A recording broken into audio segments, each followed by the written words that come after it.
Good morning and welcome to Rising. We have a great show for you today, and I am glad to be joined this Friday by Amber Duke. Niall, great to see you. Welcome back from Michigan. Will you watch the election results come in from there? Yes, I'm barely awake, but we're going to get through it together. Well, I'm glad that you're back with us. So, let's get right to it. It has been a few days since Donald Trump roared through the nation to win his second term as president.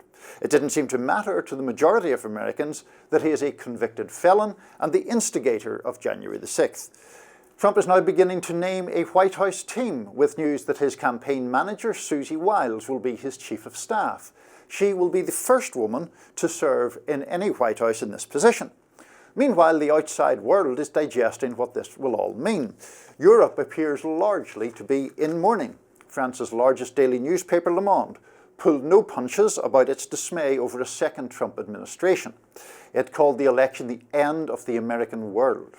In its lead editorial, the paper wrote, "The path on which Trump strengthened for his second term by his party's success in the Senate will take his country on diverges fundamentally from the one charted by the United States since the end of the Second World War. It marks the end of an American era, that of an open superpower committed to the world, eager to set itself up as a democratic model." The paper went on to say that Trump put a nail in the coffin of Ronald Reagan's model of the United States as a shining city on a hill. Meanwhile, the German newspaper Die Zeit had a one-word headline. Not one word was the F word. Not every nation was filled with such gloom and doom. Israel's leaders called the Trump victory a, quote, historic comeback. The most fervent congratulations to President-elect Trump came from South America, where Argentina's libertarian president Javier Milei, who shares a similar brash style with Trump, called the victory formidable. And one Trump supporter, Greg Price, who helped run the Trump War Room account during the election, said this on X, "Donald Trump has been the president-elect for not even 2 days. Steve Madden is halting manufacturing in China by half in a year. Hamas calls for an end to the war in the Middle East. The Iran-backed Houthis announced a ceasefire. Putin said he's ready to work toward peace." So, where do we stand now on the global sphere, Niall? A lot going on here with a lot of different opinions. As global correspondent, let me speak for the world on this one. Look, there is a lot of consternation and a lot of quarters about Donald Trump's election. Part of that is unsurprising. Certainly in Western Europe, the center of political gravity is further to the left than it is in the United States. Western Europe, broadly speaking, tends to favor Democratic presidents over Republican ones. I think there is an additional concern in Trump's case because he does represent a break with the traditional Republican position, which, even though it was often too hawkish for European tastes, was also involved in, very committed to NATO, for example, which he's obviously skeptical about. So look, I get the fact that a lot of Americans would understandably think, well, why don't you just keep your nose out of our elections and don't worry about it? But because the United States has such a pivotal role in the wider world, and because Trump is skeptical at best about a lot of multilateral institutions, I think that's why there is such consternation. Oh, of course. And I'm sure they didn't like that the first time around he was pushing them to actually meet their NATO funding goals. And people close to the administration told me that they've been getting phone calls from people, or they got phone calls the first time around. I promise we're working on that 2%. We're going to get there. And this time around, they're aware that those funding commitments are probably going to have to be met again. So I'm sure they don't love that. I'm curious about this statement from Hamas, where, to be fair, they're still indicating that they want a ceasefire and that they want the U.S. to stop sending arms to Israel. But it is curious, the timing of this statement right after the election to reiterate the need to end the war. And Trump did say on the campaign trail, although he is more pro-Israel, I think, than Kamala Harris, has said that he wants Israel to, quote, wrap it up. Right, that's right. And I think that is one of the obviously massive issues, perhaps the single most significant one, where Trump's position is not really that clear. During the campaign, obviously, there was a lot of focus on Michigan, where you're just back from, and the Arab American vote in particular. And Trump kind of spoke up to a degree for that community, said they only want peace and so forth. In the city of Dearborn, a majority Arab city, he actually won the plurality of votes. He got more votes than Harris did. Jill Stein polled at about 18%. But I think the big question that a lot of people will have is, you're quite right to say his default position is very pro-Israel. So will he just now pocket those votes and go back to a very pro-Israel position, or will he in fact try to put some level of pressure on to get to a point where the terrible situation in Gaza eases? Yeah, and another interesting element of this is when we're talking about the transition, Susie Wiles obviously going in as chief of staff. One person who is not returning to the Trump administration is his son-in-law, Jared Kushner, who was one of the chief architects of the Abraham Accords and was one of the strongest pro-Israel voices within the administration.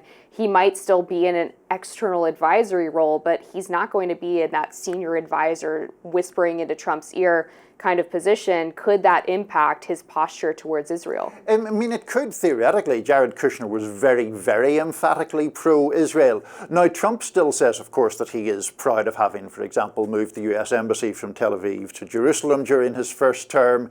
He also, in addition to trying to appeal to Arab American voters, said that Jewish voters would, I think his phrasing was, need their heads examined if they voted for a Democratic candidate. In fact, the exit polls don't indicate there was any weakening of the traditional Jewish support for the Democratic Party. Yeah, in Michigan, if I can just jump in there, I think he only gained about 2% with Jewish voters. Right, so that did not really shift at all. The other thing, to pull it back to Europe just for a second, is that I did think it was interesting. The French President Emmanuel Macron was talking about the idea that he and the German Chancellor would want to create a more unified, more sovereign Europe, as he put it.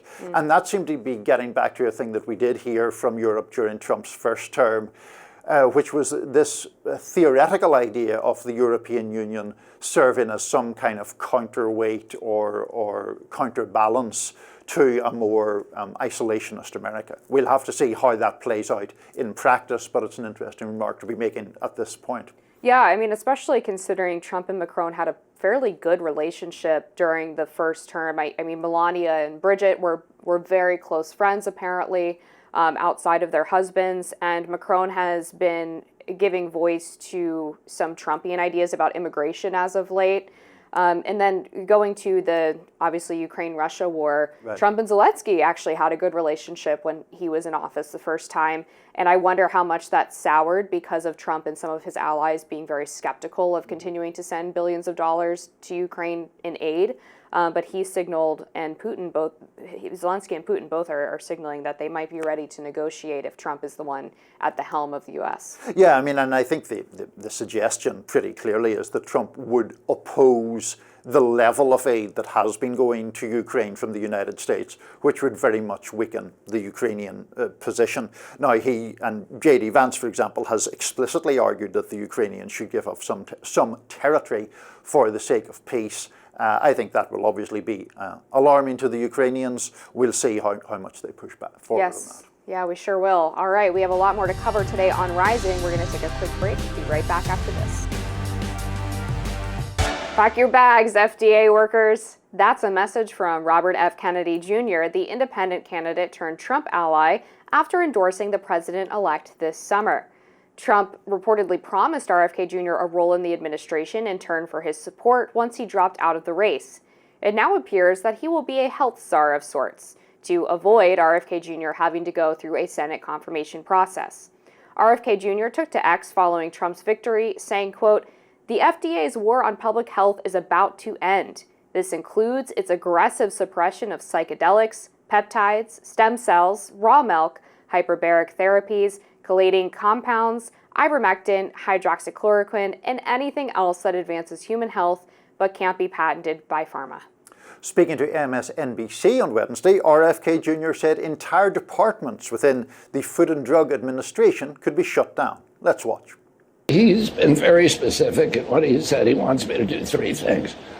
One, clean up the corruption of the agencies, particularly the conflicts of interest that have turned those agencies into captive agencies for the pharmaceutical industry and the food industry, the other industries that they're supposed to be regulating. Number two, to return those agencies to the gold standard science, the empirically based, evidence-based medicine that they were famous for when I was a kid. And number three, to make America healthy again, to end the chronic disease epidemic. And President Trump has told me that he wants to see measurable, concrete results within 2 years in terms of a measurable diminishment in chronic disease among America's kids. A few days before the election, RFK said that he would advise Trump to rid Americans drinking water of fluoride. That caused quite the uproar. RFK Jr.'s cause célèbre has been against vaccinations, not just COVID, but those that have become standard for a healthy baseline. All right, so RFK, as predicted, would probably not be in a cabinet position because of the Senate confirmation process that he probably would not get through. So we'll serve in some kind of advisory role related to probably FDA as well as Department of Agriculture. And he's gone full bore. He's already posting videos promising that they better watch out. He's coming after them. What do you think about this? Well, what I think basically is that RFK Jr. is focusing upon the elements of his platform, for want of a better term, that have broader approval. So, for example, there are too many additives in American food, or the FDA is too close to Big Pharma. I think those are things that a lot of people are sympathetic to. They're views that many people share or at least think deserve to be heard. My problem with it, frankly, is the fact that it's coming from him, because Robert F. Kennedy Jr., as we noted in the introduction, has this history of, to be generous, extreme skepticism toward vaccines. And I know that he has a lot of online fans, and anytime you criticize him, there's always this thing about people just label him as a crank or whatever, and without offering specifics. There was famously a story he wrote some time ago for Salon and Rolling Stone that was retracted by one news organization and deleted by the other because of false information about the purported link, or what he was alleging to be a link, between vaccines and autism. This is way before COVID. Briefly, there was another thing in American Samoa around 2018 when 2 infants died soon after taking the MMR vaccine. The reason they died was tragic but quite straightforward. Nurses had introduced muscle relaxant into a mix when they were supposed to introduce water into a mix. RFK seized on that to push extreme skepticism about vaccines, met with anti-vax people in American Samoa. What happened was the next year there was a measles outbreak, 83 children died. So I see him as a genuinely dangerous individual who is using these more popular, you could even say more moderate positions as a kind of Trojan horse for a very dangerous agenda.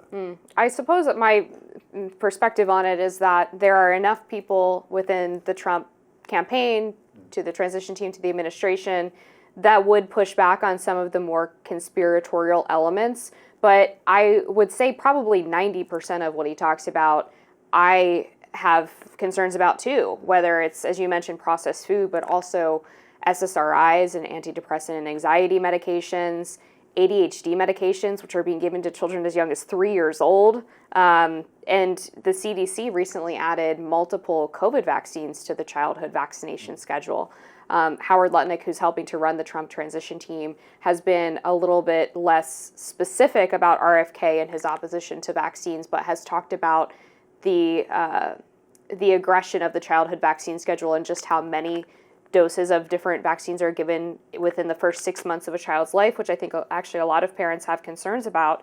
And one of the reasons that I think the Democrats overestimated female support for Kamala Harris was that they underestimated female support for RFK Jr. And we talked a little bit about this before the election, about how there is a sort of crunchy mom movement taking over, both conservative but also sort of center-leaning women, and also young women, Gen Z women, who are getting off of birth control, hormonal birth control in droves because of their concerns about that.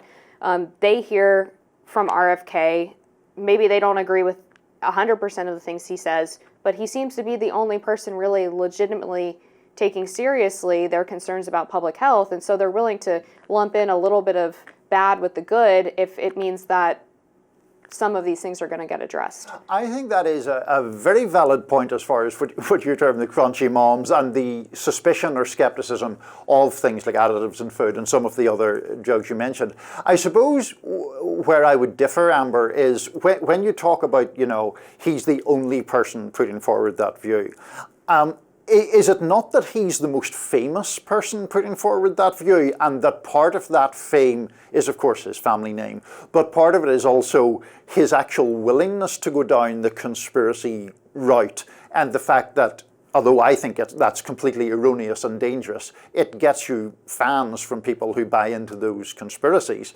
Does not give you pause that someone like that is potentially in this position? I guess I just prefer that someone be willing to explore what is considered off limits, considering how many things the public health bureaucracy got wrong during COVID because they were so uncurious.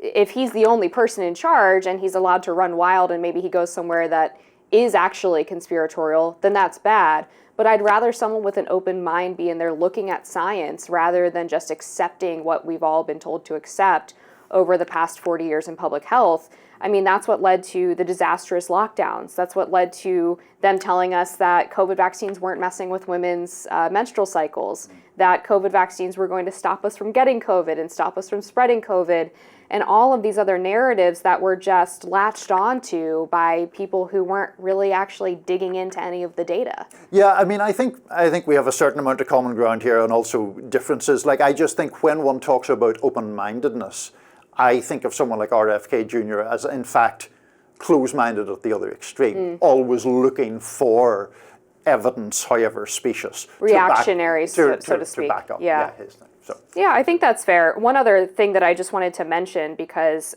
it's sort of an underreported part of the election story, is that in Pennsylvania, the Amish community came out in droves for Trump, in part because of a federal raid of a raw milk farm that was accused of causing illness in children.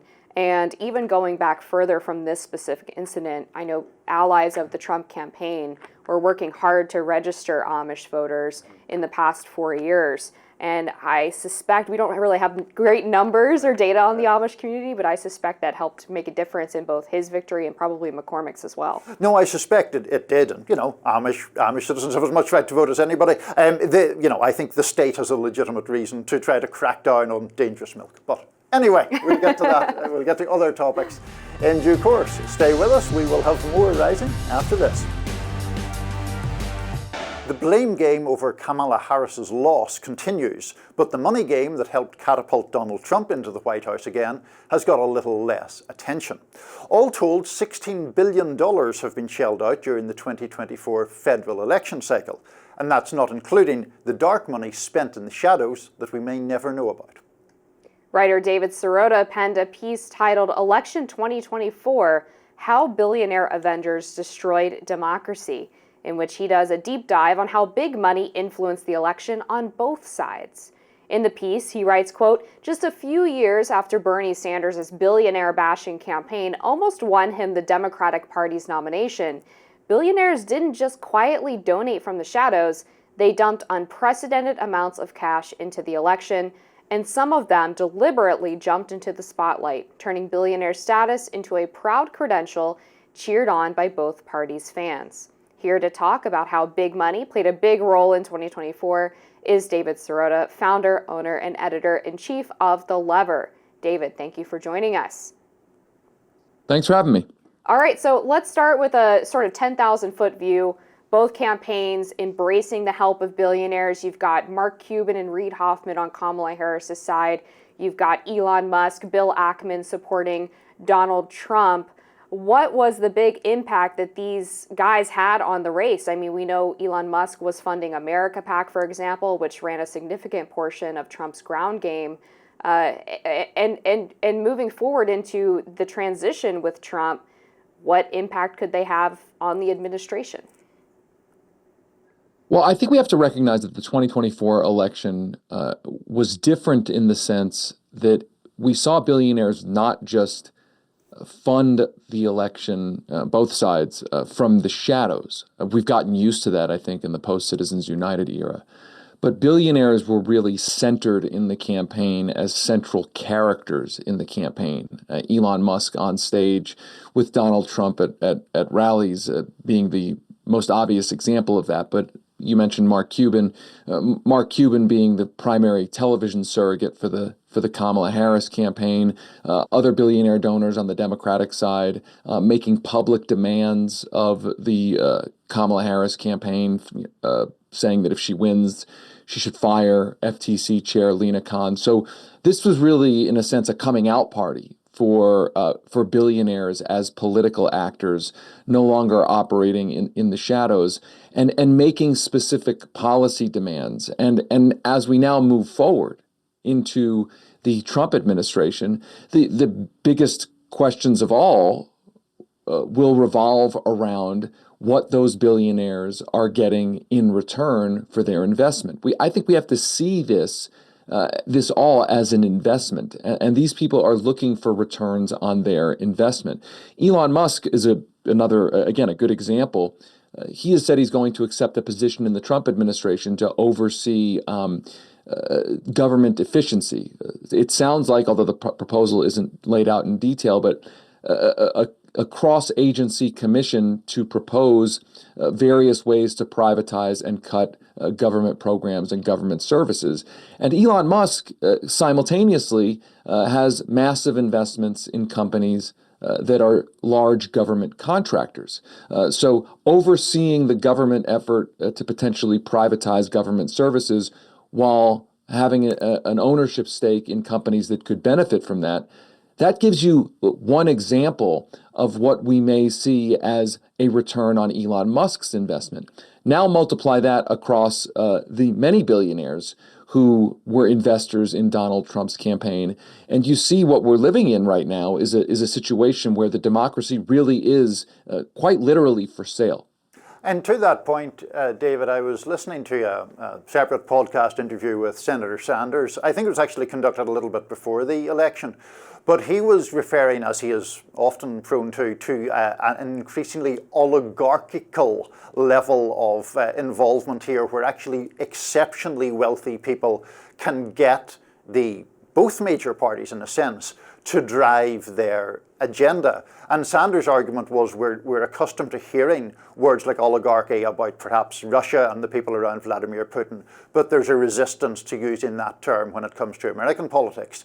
Do you think that's an appropriate term now to be using about our political culture? I absolutely do. I think it doesn't get more direct than billionaires investing in the political leadership of the country and being in a position to then benefit from those investments. There is a democratic patina to this, small d democratic patina. We have elections, but elections where the campaign finance laws have been gutted, where there's no public financing of candidates so that they can run for office without accepting effectively the legalized bribes that they need to have the resources to run for office. Again, there's a patina of democracy here, but it really is operating as an oligarchy. And now with Trump, as we reported at The Lever, the chief law enforcement officer that is supposed to be overseeing the anti-corruption laws, the anti-conflict of interest laws on the books, that job has been held open by the Republicans in the Senate so that Trump can now fill the job with somebody that's his hand-picked selection. And what's important about this is Donald Trump will effectively get to choose his own anti-corruption regulator, sort of the last line of defense to make sure that the conflicts of interests don't get so egregious. Trump will be able to pick that regulator if this holds, if the Republicans use the lame duck session to hold that position open, so that potentially a person will be in that office who can waive the anti-corruption laws,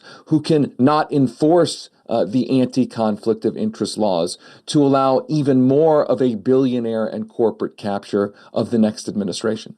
What do you make of Vice President Kamala Harris abandoning her previous pledge to avoid getting funding from dark money sources?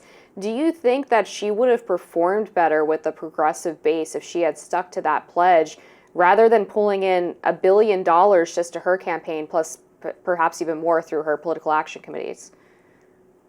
Well, look, I understand the argument that in the current way the system is set up, neither party really can unilaterally disarm. The game is the way the game is now, structurally.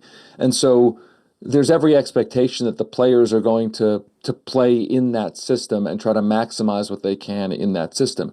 I think the real question for the Harris administration that is not going to happen would have been, are you going to push to change that system? The Democratic Party in the Senate, for instance, has supported all the senators are on the has signed up onto for instance, the Disclose Act that would require the disclosure of all dark money in federal elections. Democrats have pushed various proposals to publicly finance elections, essentially to change the system.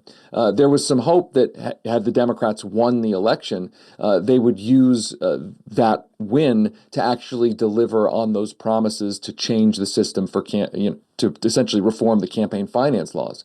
That's not going to happen. I think if you look at Project 2025 on the Donald Trump Republican side, Project 2025 proposes to effectively further deregulate the campaign finance system.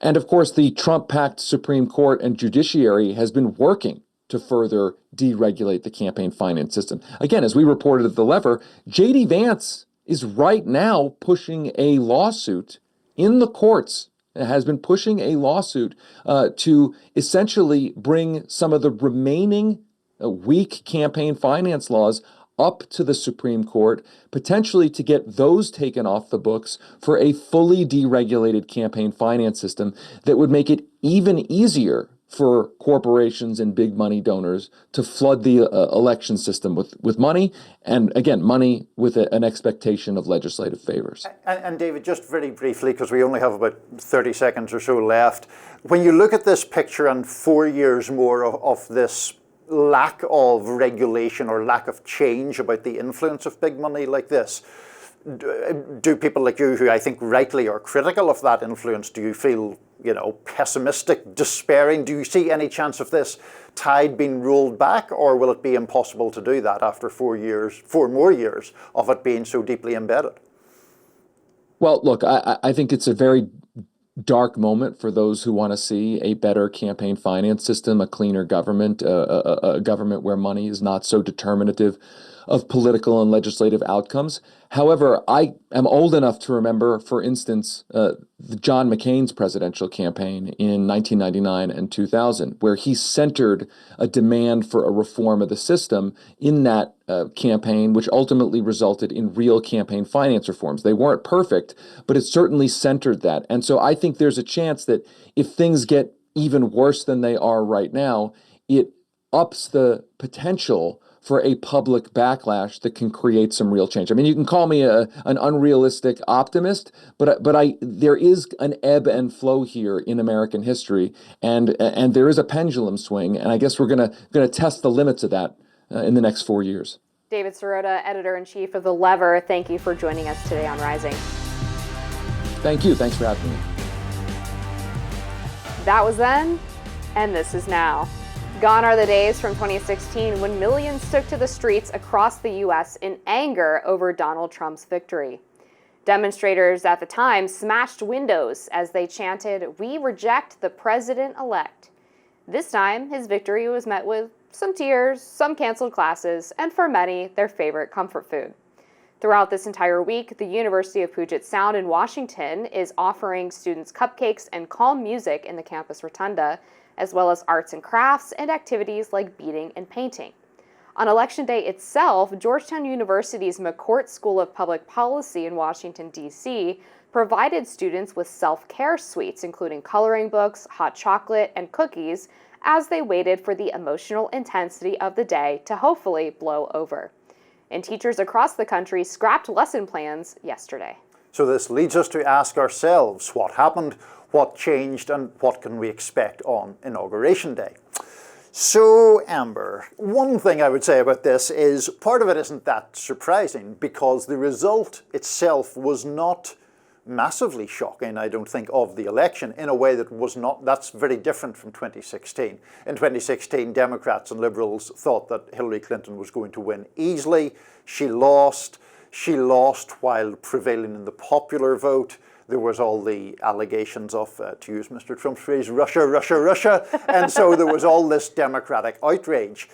He has won really very comfortably and won the popular vote, it seems, by at least a couple of million. I know they're still counting votes in California.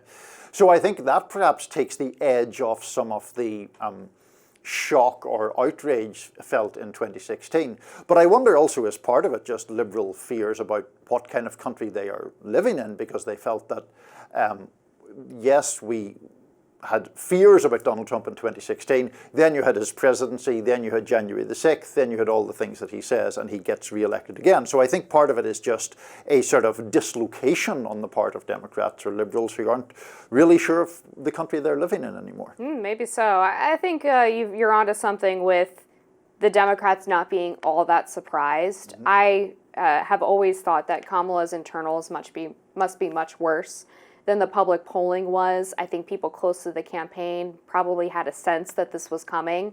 The fundamentals of the race were all stacked against her. As much as they wanted to win on vibes and calling Trump a fascist, that was sort of like the last minute Hail Mary.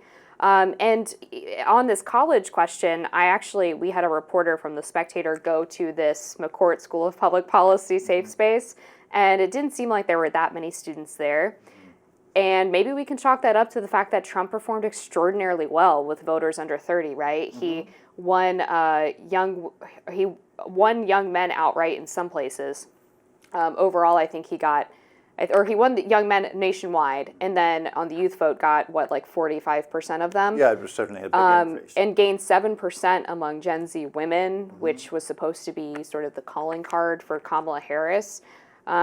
I just anecdotally walking around the day after the election, I was headed to the Lansing airport on my way back to DC, and everything just seemed pretty normal. Yeah. It was like business as usual. Yeah, and I think to that point about the vibes, one thing that I got slightly sick of hearing during the campaign was this comparison between Kamala Harris this year and Barack Obama when he first ran for the presidency in 2008. And certainly on TikTok and other social media platforms, you got this claim that enthusiasm was bubbling over for Kamala Harris. I remember the 2008 Obama campaign. I'm old enough to have covered it. And there was an enormous emotional intensity around that campaign. Obviously, he was the first really viable black candidate for president. Jesse Jackson had run 20 years before, but that was a different time. And just Obama himself inspired this kind of excitement, obviously among Democrats. Kamala Harris was someone who the Democrats, I think, largely settled on because there was no one else who they could easily get to. They had concluded that Biden was certain to lose. They had concluded, I think, that you couldn't have an open primary because then you may have ended up leaping past the incumbent vice president. And so it's we got to roll the dice on Kamala. And that was fine. And I mean, obviously Democrats passionately wanted her to win, but this idea that she was sort of leading some impassioned popular movement, I never really bought that. Yeah, that was, I think, a pipe dream that they wanted to will into existence that wasn't actually there. I think maybe one of the other reasons why people are not freaking out the way that they were in 2016 is I would take your point about Trump already being in office for 4 years a little bit differently, which is that things weren't as crazy as people thought they were going to be the first time around. I mean, he won over a significant portion of the Republican Party, a lot of whom, especially the establishment, did not like him. They thought he was literally going to destroy the party. Instead, he's created this multiracial working class coalition that he actually expanded on the map this time around. And even though towards the last couple of weeks of the campaign, you had people like Hillary Clinton comparing him to Nazis, Kamala Harris calling him outright a fascist. She also said in her concession speech, though, hey guys, everything's going to be okay. And so I have to wonder how many people legitimately believed that Trump is a fascist and is going to refuse to let go of power and is going to jail all of his political enemies and all of these other very hyperbolic statements. I think maybe it was more of a rhetorical flourish and a campaign strategy than it was any real legitimate fear. I don't know, Amber, that it's fair to say that that's hyperbolic, because Trump himself had said many of these things. It wasn't that they were invented. The debate over whether he's a fascist or not, I never really loved, because I think sometimes those debates become semantic to no real good effect. But look, he had said, for example, that he will seriously consider pardoning everyone convicted of January the 6th related offences, and he had called those people hostages and political prisoners. He had said, just very recently, that maybe we should throw Jack Smith out of the country. And there is a number of statements like that where his supporters tend, in my opinion, to take refuge in this idea of like, oh, well, he's not really serious. It is true that in his first term, it wasn't mostly quite as crazy as some people expected. But was that because Trump sort of wound himself in? Or was that because there were people in that administration who actually did sort of restrain him to some extent? Exactly the kind of people, I might add, who he doesn't want to be in the administration that is about to come into being. I think there's a difference between restraining Trump and working in the shadows to thwart agenda, which is what those people did in the first administration and why Trump doesn't want them there. But the idea that because Jared Kushner told him, hey, don't put Hillary in jail, Trump was like, okay, you're right, I'm not going to do that. I don't buy that. I think if Trump wanted to do it, he would have done it. But he recognizes that this was a moment for him to try to unite the country. He said, of course, in his victory speech that that's what he wanted to do. It was one of the first things he mentioned. And I do think that sometimes we read a little bit too much into sort of his stand-up comedy routine he does at rallies as like legitimate policy proposals.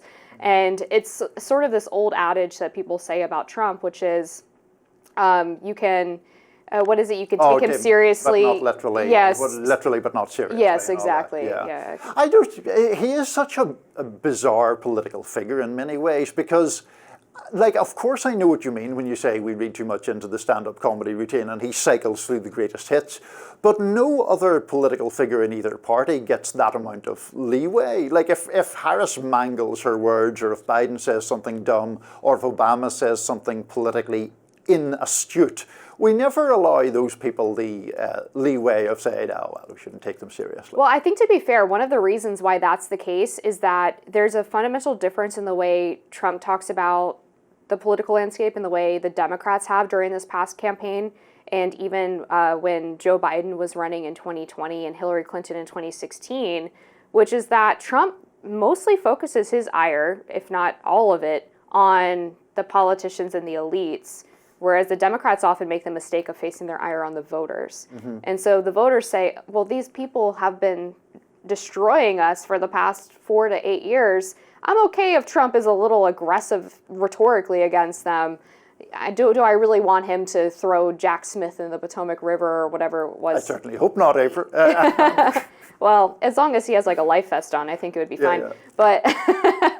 But again, it's like, finally this guy is like standing up for me against these people who have made my life effing miserable. Whereas the Democrats actually blame me for having legitimate concerns about the way they've run the country. Yeah. And so in that sense, I think they do give him some leeway because he's the only person who's willing to speak aggressively against some real, like, frankly, dark forces in their lives. We will be back with more of Amber's generous interpretation of Mr. Trump and my less generous interpretation soon. More Rising after this. The freedoms we hold dear in California are under attack. Those were the words of Golden State Governor Gavin Newsom in a new proclamation released Thursday calling a special session. The focus? To, quote, safeguard California values and fundamental rights in the face of an incoming Trump administration. For context, Trump vowed to implement mass deportations of illegal aliens on day one in office. Set to begin December 2nd, the California special session will focus on boosting funding for the state's Justice Department to file legal challenges against Trump actions. Talks from the Trump camp have included using local law enforcement and state National Guard units to enforce the deportation order. But Democratic governors are balking at the plan. When asked about it, Massachusetts Governor Maura Healey said absolutely not. Let's take a look. If the Trump administration requests it, would the Massachusetts State Police assist in mass deportations? No, absolutely not. But Let me say this. I do think it's important that we all recognize that there's going to be a lot of pressure on states and state officials. And I can assure you, we're going to work really hard to deliver. Some realities also need to be, noted. And that is, in 2016, we had a very different situation in the courts. And while I'm sure there may be litigation ahead, there's a lot of other ways that people are going to act and need to act for the sake of their states and their residents. There's regulatory authority and executive powers and the like.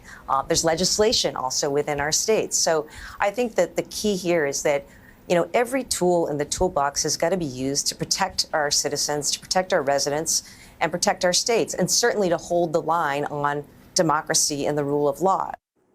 Uncertain of what the incoming administration will do with regard to foreign policy, Biden's administration remains uncertain how to fortify its national security priorities and lock in what they say President Biden has accomplished.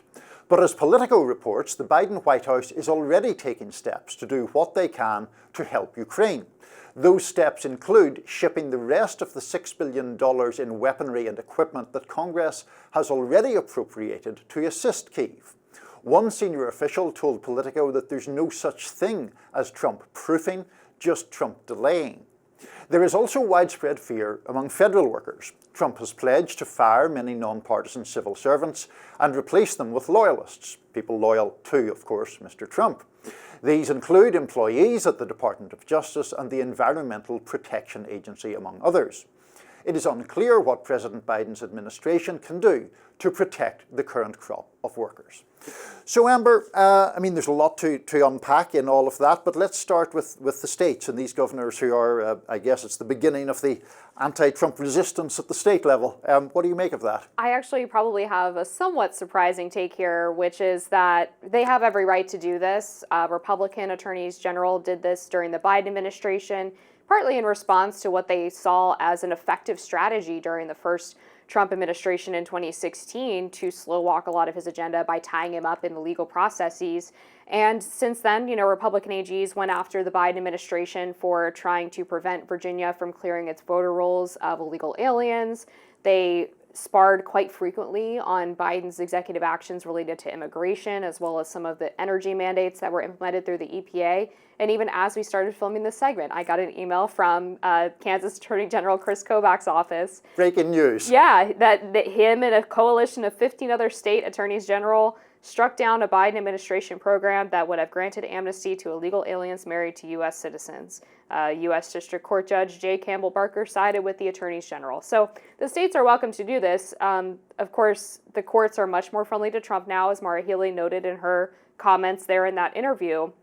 And I would also maybe warn them a little bit that on immigration, things are going to be a little bit tougher for them to challenge because that is generally believed to be a federal issue. Mm-hmm. So I think it's really good to get all those examples that you cited of Republican attorneys general pushing back against the Biden administration. And at some level, this is a really concrete, immediate issue about very important policy priorities for Biden previously and is soon going to be Trump. And on the other hand, it's just this further insight into the whole, the basic bedrock of American government, right, which is states having a lot of power to push back on that. And the question sometimes is that break upon a president's priorities advantageous because it creates, you can allow people to have reservations and to go through the legal process, or does it end up, as we become more polarized as a society, kind of tying things up in constant inaction? Certainly on immigration, on things like, I think the resistance to student loan forgiveness did come at to some extent from states. Maybe I'm incorrect about that, I'm going from memory. But these legal challenges, I hope that other conservatives will be as consistent in their principles as you and note that is something that there's a right to do. Yeah, well, look, we love federalism, or we're supposed to at least, and the Constitution has a pretty clear delineation of what are federal powers and what are state powers, and it's for the courts to, interpret that, and hopefully, as in my opinion, as much of an originalist position as possible, to make sure that states, of course, are protected from federal overreach, but also are not able to stop what is within federal executive power. What I think conservatives have a bigger problem with is the second part of this intro that we did, which is when federal workers who are part of the executive branch might be doing things to slow walk or stop a president's agenda. And that, to me, is very anti-democratic. It is against the will of the people, unelected bureaucrats hamstringing what the voters asked this president to do. I think that there's validity to that argument because it is one of those topics where I feel like political or ideological positions have reversed to some extent. It used to be the case that Democrats pushing, shall we say, a more progressive agenda believed that there were people in the government bureaucracy who were at least temperamentally more conservative, if not ideologically more conservative, and so wanted to put the brakes on. Now that is an argument that one hears from the Trump people. I suppose I do have some issue if it is purely, and I'm here arguing against the point I've just made in a way, there is a different thing, I think, when it is just a matter of an administration trying to install pure loyalists to do their bidding no matter what, even if there are practical concerns against it. So in other words, do you take out people who, rather than being resistant to a democratic mandate, are in fact independent experts about how to enact that mandate? Those two things seem different from me, and I think there are dangers to just having a civil service stalked by political loyalists themselves. I think that's a fair question. And I mean, going back to the first Trump administration, I think the key thing that I would hone in on is that there were dedicated social media accounts from members of certain departments that would leak planned documents rather for Trump plans and try to get people to help them stop them. They would deliberately slow walk rulemaking. So for me, those people who are part of the resistance, the anti-Trump resistance, as detailed in that infamous New York Times article by Miles Taylor, those people should have to go, I think. I also think, this is, sorry to cut across, no, but please. it's actually to agree with you, those people should resign. Like the honourable position there is to say, I don't agree with this, I'm done. And by the way, I feel the same way about the progressives in the Biden administration who were protesting against his stance on Israel, right? Like, he didn't get elected as a pro-Palestine president, and he is enacting the foreign policy that he ran on and that he has had for basically his entire career. So if you have a problem with that and you want a ceasefire and an arms embargo, then you probably shouldn't be working for the administration. But many of them, to be fair, did resign. No, I agree. Well, yeah, which is the just position. Exactly. I agree with you on that. Honourable position to go on. Yeah. We've got through all that, Amber, and we haven't even touched upon whether people like Newsom are doing this to position themselves for the 2028 race. But perhaps we'll leave 2028 speculation for a week or so after the current election. More topics on Rising right after this. President-elect Donald Trump's victory raises many questions about what his next moves will be and whether they could include a pardon of Hunter Biden. As far as President Biden is concerned, the White House said Thursday that there are not any plans for the president to pardon his son before leaving office. Let's listen. Secondly, his son, Hunter, is also up for being sentenced next month. Does the president have any intention of pardoning him? We've been asked that question multiple times. Our answer stands, which is no. Hunter Biden, President Biden's son, was found guilty in June of lying about his use of illicit drugs when applying to purchase a handgun 6 years ago. In September, he pleaded guilty to all 9 federal tax charges he faced. Back at the White House briefing, a follow-up question on commutation or a lesser sentence was asked. Let's watch that. Thank you, Grant. Just to follow up on the pardon question, is a commutation also still off the table? For who are you talking about? Oh. No. I mean, we're not. That's not what we're going to do. So you had said on Air Force One that the president would not consider a commutation of his sentence. Yeah, You're saying that still stands? Okay, great. Hunter Biden is scheduled to be sentenced on December 12th on the gun charges and December 16th on tax fraud. So Biden's still rolling out a potential pardon for his son Hunter. Yeah. Look, if I were him, I'd probably do it. Look, like, it's your son. You're not running for re-election anymore. Your predecessor lost. Whatever. I would have done it for my kid probably. But I think more interesting question is whether or not Trump will pardon Hunter Biden. Yeah, and I actually think, well, I wouldn't rule out that he might for a couple of reasons. One is, it is really no skin off Trump's nose now that he has won the election. Like, I don't honestly think Donald Trump as an individual is really deeply bothered on principle by whether Hunter Biden broke the law or not. I mean, he's obviously been convicted, so there's that. That question is established. But I think Trump looks at someone like Hunter Biden as a useful political argument to be weaponized. Now, at this point, as Trump prepares to go back into power again, it would be a very spectacular and useful thing for Trump to be able to say, look, I'm not actually going after my enemies because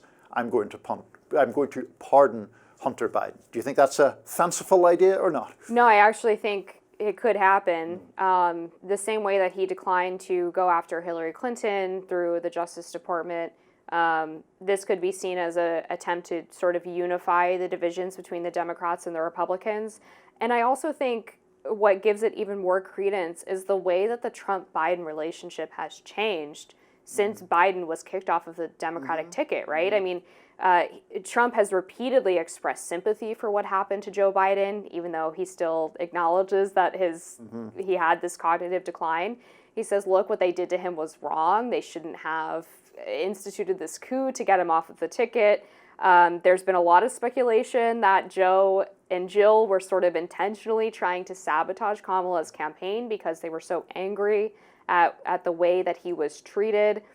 So this could be, well, and we also know that Hunter Biden, has previous relationships with Republicans as well. Maybe not Trump, but Tucker Carlson wrote him a recommendation letter for his college application. So I guess I wouldn't be that surprised to see it. I think there's some Republicans already warning against this. Ron Johnson, a senator from Wisconsin, has said that he doesn't think Trump should do it because it would signal that there's a dual standard of justice for children of politicians, which I think is fair. But my argument against that would be that Hunter Biden was never actually charged with what many consider to be the real crimes of corruption and of favor trading on behalf of his father's name. They ended up getting him for a gun charge and some avoiding taxes, right? They never really dug into a lot of the foreign entanglements. Well, or they did dig into it and couldn't make it stick in a legal sense. Although, well, I would say going back to the original IRS investigation that there were multiple whistleblowers who said that they were basically stopped from following down threads that could have led to the president. So ultimately, the federal investigation only led to these two separate cases on the guns and the taxes. So in that sense, you're not really pardoning him for the thing that Republicans had the biggest problem with, right? Yes, sorry, the IRS whistleblowers actually is a good point for you to bring up, because those guys had a pretty compelling story to tell and were sort of seemingly dismissed or seemingly blocked by people higher up the chain, and that was suspicious. In terms of, the Ron Johnson argument is one that I have quite a lot of sympathy with. I find that the system of presidential pardoning itself rather peculiar. We make much rightly of the idea that a president should not be above the law, and then we hand to the president the capacity to pardon other people who have been convicted of offences. That being said, that power exists, and the question is whether Biden will use it on Hunter Biden and whether Trump might use it for Hunter Biden. I mean, I take your point that if it was your kid, if it was my kid, maybe we would. I guess what better personal use could you put the pardon power to? I suspect Biden himself won't, because I think he has even got, in the last year or so of his presidency, got so much involved in this argument of like, we don't interfere in legal cases and Trump does. But I still do think, even though I don't really take Trump's defense of Biden in such good faith as I think you do, I think Trump was doing that strategically to undermine Kamala Harris. I still do think that there is a possibility that Trump has more cunning than he is often given credit for, I think. And so him pardoning Hunter Biden would be this very obvious symbolic move that doesn't really cost Trump very much and could be used to insulate him or neutralize criticism that he is vindictive and, frankly, may allow him to be vindictive to other people who have less of a high profile. And could advance the argument that he was politically prosecuted by the Biden DOJ through special counsel Jack Smith, and then on the state level through the New York cases, and say, look, even though they came after me and weaponized the DOJ against me, I'm not going to do it to them. Right. That's a powerful argument for him. Yeah, and I mean, I whether Donald Trump wants to unify the country, I am highly, highly skeptical of. Firstly, because that's not his personality, and secondly, because I think that he in many ways benefits from political polarization. But I do think he occasionally pays lip service to that idea. And as I say, an issue like this where I don't really see the substantive downside to him is one where I think he could make that kind of move. One final point on this before we wrap, because I think I might take back what I said about how I would pardon my son, because I was thinking about it, and Hunter Biden escaped accountability for his actions for a really long time, and I think to be a good parent, sometimes you have to let them learn the hard way. Amber's taking the harsh view on this. No pardons. Conservative parenting in action. No pardons from President Duke down the line. All right. We have a lot more to come after this. Abortion rights found support at the ballot box in 7 states on Tuesday. Those 7 were Arizona, Missouri, Colorado, Maryland, Montana, New York, and Nevada. Those states expanded access where it was already legal, and some of them, Arizona and Missouri, lifted bans. Current protections will be strengthened in 5 other states. Those 5 are Colorado, Maryland, Montana, New York, and Nevada. Missouri became the first state where voters ended an abortion ban. First time that has happened since the Supreme Court overturned Roe v. Wade in 2022. Abortion became front and center after that decision, the Dobbs decision, in June of 2022. Many analysts thought reproductive rights would be the deciding factor in the 2024 election. Nebraska and South Dakota did not vote to loosen restrictions. Bans in those states will stay in place. And in Florida, abortion rights on the ballot fell short of passing, while 57% of voters supported a measure to expand abortion access up to the point of fetal viability, which is about 24 weeks. The amendment needed a 60% supermajority to pass. This leaves the Sunshine State's 6-week ban in place. Now in Nevada, voters approved a measure to protect abortion rights. 63% of Nevadans voted in that direction.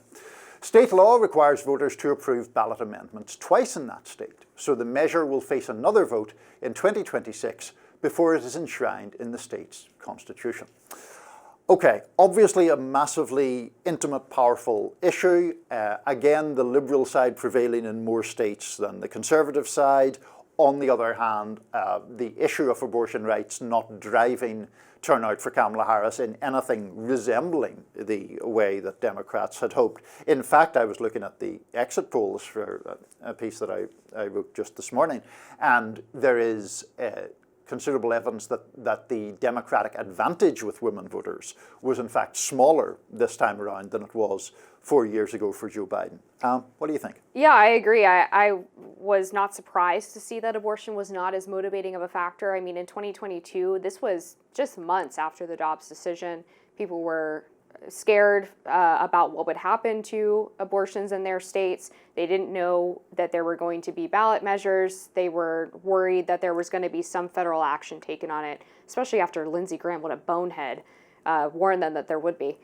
Idiotic. But anyway, clearly they didn't buy Kamala's insistence that Trump was secretly in support of a national abortion ban.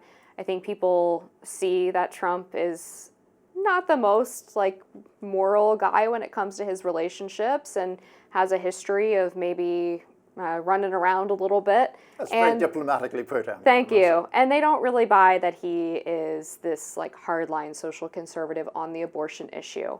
And for evangelical voters, he's sort of an imperfect vessel for them to accomplish some of their policy priorities, but they're happy with having abortion on the state level for the most part. Sure. Would they love a federal ban? Sure. They know that Trump's not going to give it to them.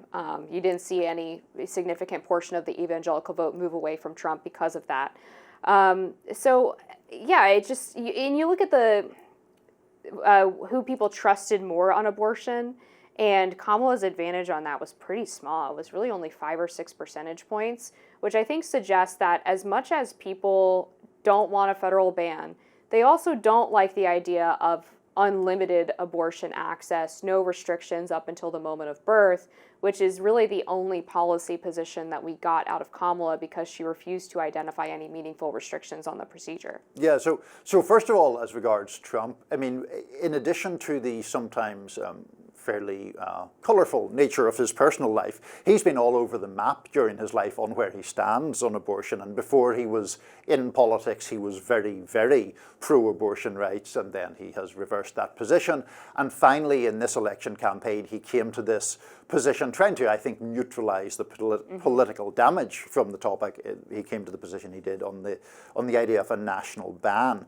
I do think it's really interesting that the pro-choice or pro-abortion rights side is still capable of just racking up these victories, including in quite conservative states. So it does seem to me that public opinion is pretty firmly on, well, I don't know even if I would say the liberal side, but isn't on the side of the Supreme Court that struck down Roe versus Wade and just got rid of that guarantee.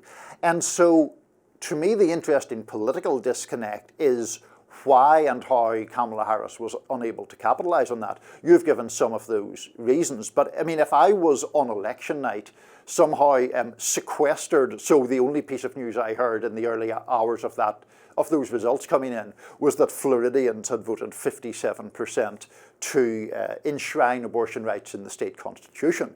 I would think that that was presaging a pretty good night for Kamala Harris, and that didn't happen at all, even in Florida, which she lost by an overwhelming margin. So I do think that that apparent political disconnect is interesting and, from a Democratic perspective, worrisome. Yeah, I would say part of the problem with some of these states is that they had outright bans that were triggered after Dobbs, whereas public opinion typically sits at about 15 weeks in terms of restrictions.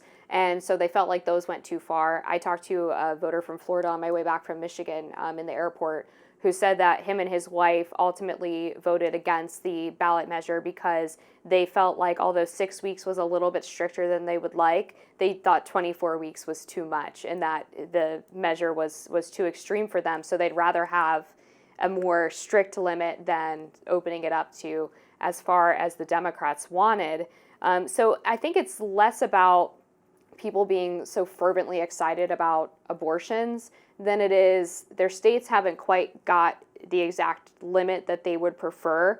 And so they're sort of erring on the side of, you know, for some people it's a little bit more than we would want maybe, for some it's a little bit less than we would want maybe, and there isn't like an exact number that all these people are voting on, right? Like it's a little bit different in every single state. And I think it's really incumbent on the pro-life movement, by the way, for them to start focusing on changing minds on the cultural question of this, creating a culture of life, so to speak. They've, for a long time, been so focused on overturning Roe v. Wade and the federal questions involved that maybe they haven't organized as well on the state level and haven't really had to do the hard work of actually convincing people to come over to their side during a direct Democratic vote, like the ones that we saw in these ballot measures. And I think that's why a lot of them were quite upset when Trump said that he wasn't going to go after a national ban, because it actually put the responsibility on them to do the hard work of convincing voters, which is obviously easier said than done. I also think that the Harris campaign knew that abortion wasn't going to be as motivating for them because of the way that their messaging changed on this issue, right? When we go back to previous years with the Democratic Party, it was always about abortion in the sense of young single women who have their whole lives ahead of them, or women who are raped or victims of incest. They changed things this time around in terms of the messaging to actually scaring women that they wouldn't be able to get miscarriage care or care for ectopic pregnancies in states like Texas or Florida because of the restrictions, and running with a lot of mothers, like women who were married, who already had kids, who needed some kind of pregnancy ending or way of getting fetal tissue out after a miscarriage as a means for keeping abortion legal up into the moment of birth. And I think a lot of women didn't really buy that, because women who have been through those procedures know that those aren't really abortions. Yeah, one of the really interesting things that we could talk about for much longer if we had time, which sadly we... Yeah, sorry for running out the clock there. I had a lot to say. No, I mean, I think that it's such an interesting issue because there's so many different components to it.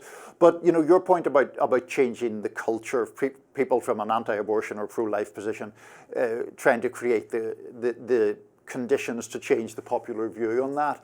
I suppose I just think that a lot of people do acknowledge on an individual basis that the question of abortion is a very, very complicated moral question.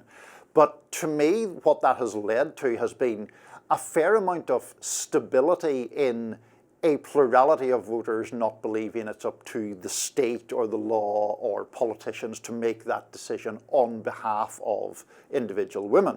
So I understand that there are very many people who are opposed to abortion on moral grounds, and I don't agree with the argument, but I understand, I think, what the moral argument is. But there is some level of middle ground on this issue of people who just don't think it's up to politicians to decide that question. And I think that's why you see these state-level measures that we're seeing. But I wonder if that's because Roe was the status quo for so long that people just kind of accepted that there wasn't going to be any major change on the issue. And so they kind of maybe talked themselves into this idea that it wasn't for politicians to do, because obviously in other parts of the world, a 15-week ban, sometimes even earlier, is pretty common, right? And so it seems to be a uniquely American phenomenon that people feel like they should be hands off of the abortion question politically. Just before we finish this up, Amber, one of the things I enjoy about our conversations is that I can get your insights into the conservative movement generally. Now that Trump is coming back to the White House, he has said what he said about a national abortion ban. But do you think, whether it's evangelicals or the pro-life movement, will put new pressure on for a federal ban? They very well could, and it could be political strategy that they didn't do it more aggressively during the campaign, and maybe they will try to lobby him for that when he's in office. I don't think he would do it, to be honest with you. And again, I think it's a way to abdicate responsibility for having to actually change people's minds on the issue, is to put all of the onus on Trump, who would then be politically liable for it, for something that's very unpopular at the current moment. So we'll see what happens. But again, you didn't see evangelical voters abandon Trump over this, right? They were happy enough with the rest of his positions on religious liberty and things like that. I don't see him caving to that specific pressure from the pro-life movement. Fair enough. That's going to do it for us today on Rising, actually. So be sure to like, share, and subscribe so you never miss any content. And for those of you who like to listen while on the go, we are now available anywhere you listen to podcasts.